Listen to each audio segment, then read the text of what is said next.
Hello guys, അസ്സലാമു അലൈക്കും. നോമ്പ് ലാസ്റ്റൊക്കെ ആയപ്പോൾ ഞാൻ എൻ്റെ വീട്ടിൽ നിൽക്കാൻ വന്നിട്ടുണ്ടായിരുന്നു. അപ്പോൾ ആ സമയത്ത് തന്നെ എൻ്റെ ബ്രദറിൻ്റെ വൈഫും വന്നിട്ടുണ്ടായിരുന്നു കേട്ടോ. അപ്പോൾ ഉപ്പ പറഞ്ഞാൽ നമ്മളെല്ലാവരും ഉണ്ടല്ലോ, നമുക്ക് സിറ്റിയിൽ പോകാമെന്ന് പറഞ്ഞു. അങ്ങനെ ഇത് അഹമ്മദ്ക്ക തട്ടുകടയിലാട്ടോ വന്നിട്ടുള്ളത്. ഇത് രണ്ടും എൻ്റെ സിസ്റ്റേഴ്സാണ്. ഇത് എൻ്റെ ബ്രദറിൻ്റെ വൈഫാട്ടോ. ഇതാ നമ്മൾ കബാബും പിന്നെ മുഗളായും വാങ്ങിച്ച് പിന്നെ പൊറോട്ടയും വാങ്ങിച്ചല്ല, എല്ലാം ഉപ്പാൻ്റെ വകയാട്ടോ. അങ്ങനെ നല്ല ഫുഡെല്ലാം നല്ല ടേസ്റ്റ് ഉണ്ടായിരുന്നു കേട്ടോ. അതെല്ലാം കഴിച്ചിട്ട് നമ്മൾ പിന്നെയും നടത്താൻ തുടങ്ങിയിട്ടുണ്ട്. ഫാമിലി ആയിട്ട് നൈറ്റ് നടക്കുന്ന ഒരു വേറെ തന്നെ ഒരു വൈബല്ലേ.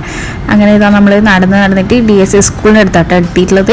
ഇവിടെയും കുറേ സ്റ്റാളുകളെല്ലാം ഉണ്ട്. അങ്ങനെ ഇതാ റാഷി കച്ചുപി ഷോപ്പിലാട്ടോ വന്നിട്ടുള്ളത്. ഇതാണ് കേട്ടോ എൻ്റെ ഉപ്പ. അങ്ങനെ ഇതാ ഓരോ ഐറ്റംസ് ഇങ്ങനെ വാങ്ങിച്ചുകൊണ്ടിരിക്കലാണ്.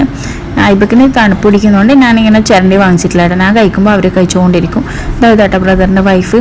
അങ്ങനെ ഇതാ ഞാൻ ലൊട്ടക്കച്ച് മാത്രമേ കഴിച്ചിട്ടുള്ളൂ. പിന്നെ അപ്പുറത്ത് ഫുഡ് കഴിച്ചിട്ട് വയറ് ഓൾറെഡി ഫുള്ളായിട്ടാണ് കേട്ടോ ഉള്ളത്. ഇത് അനിയത്തിൻ്റെ മോളാട്ടോ. അങ്ങനെ ഇതാ ഇത്രയേ ഉള്ളൂ. Okay, bye.